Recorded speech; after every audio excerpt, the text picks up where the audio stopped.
Good evening and welcome back to Dr. Logic Awkwardly Does Logic and tells you everything that you wanted to know about systems.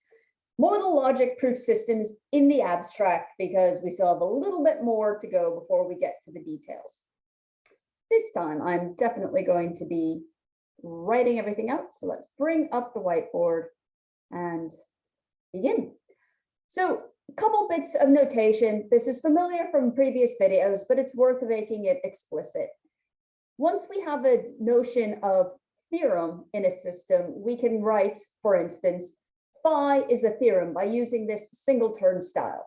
Now, theoremhood is always with respect to a particular system. One well-formed formula can be a theorem in one system and not in another. So what we will do is we will often subscript the turnstile with the axiomatic basis.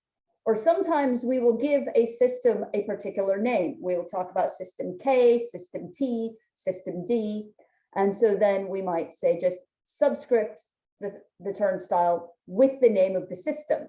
Or if we're talking about some arbitrary system, I will just use S. Sometimes though, it's obvious from context, and then we'll just use the turnstile without any subscript underneath it. And sometimes we have definitions that hold whatever system we are using. And in that case, we will also omit the subscript. So our first definition is one of these. It's a notion of provable equivalence of formulas. So this is a notion that holds regardless of what system you are in. So I don't need to specify it. If you have a system that can prove phi if and only if psi, so this biconditional is a theorem, then we say that phi and psi are provably equivalent. Now, this is relevant because you'll recall that I said last time that different axiomatic bases can give rise to the same sets of theorems that can be proven from that basis. One trivial example of this is if you have, say, an axiomatic basis that has phi in it, where maybe phi is P or not P. This is logically equivalent, it's provably equivalent, it's semantically equivalent to if P, then P.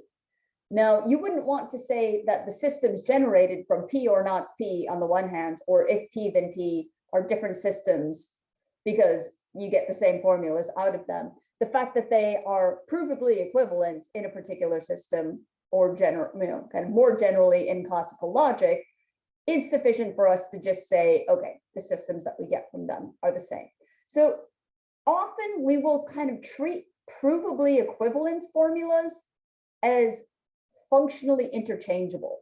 We will actually make this interchangeability explicit once we start introducing proof rules, but you can kind of think of everything that we are talking about doesn't discriminate formulas that are provably equivalent. So just kind of keep that in the background. A lot of times, and this happens not just in modal logic, but in logic more general, you'll have notions of something is unique up to equivalence. So once you ignore everything that is equivalent on whatever definition of equivalence to this thing that you have, you only have this one thing. Anyway, back to systems. So we've already defined a system as the set of theorems that are generated from an axiomatic basis. So a logical system, and we will generally just use this kind of calligraphic S to represent arbitrary systems, is the set of theorems generated from an axiomatic basis according to certain rules of inference. Now, the rules of inference are going to be fixed. In the context of looking at modal proof systems, the only thing that we vary is the axiomatic basis. So let's focus on kind of the generated theorems, the sets of theorems that we get from these bases, keeping the rules of inference as fixed. We have a notion of provable equivalence for individual formulas, but we can broaden this notion to one of deductive equivalence for systems. And these are just going to be systems where all of the theorems that you can generate from different axiomatic bases are in fact the same. So two systems are deductively equivalent if they have all the same theorems. So two systems, S and S prime, with different axiomatic bases are deductively equivalent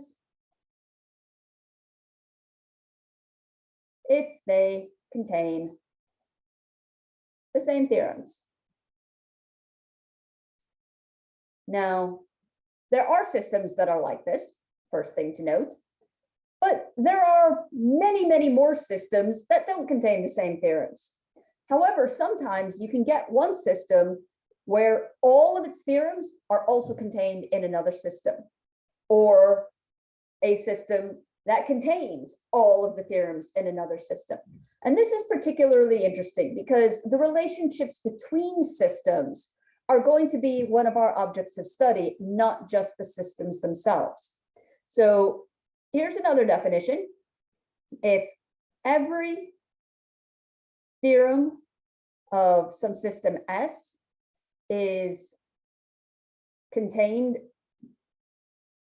or sorry, say it differently. If every theorem of S is also a theorem of some system S prime, then we say that S is contained in S prime.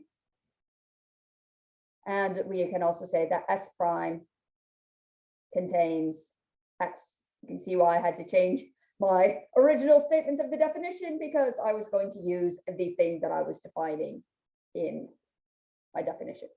So there you go.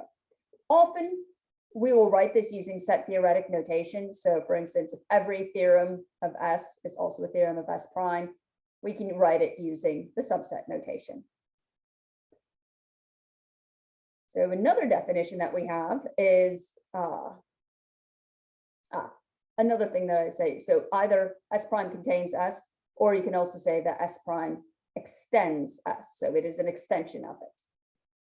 We use both of these verbiages, so it's worth mentioning both of them now. And then finally, we have a notion of a proper extension. So if we have two systems, S and S prime, and S prime contains S, but S and S prime are not deductively equivalent.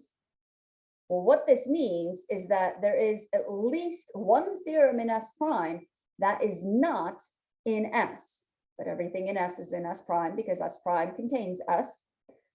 And so then we say that S prime properly extends S. And then in this case, we can talk about the relative strengths of systems. S prime is the stronger system, and S is the weaker.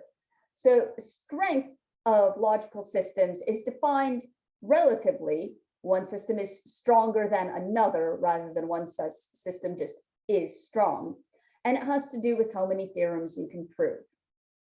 So these are kind of general things that we use in talking about systems. We have this notion of provable equivalence.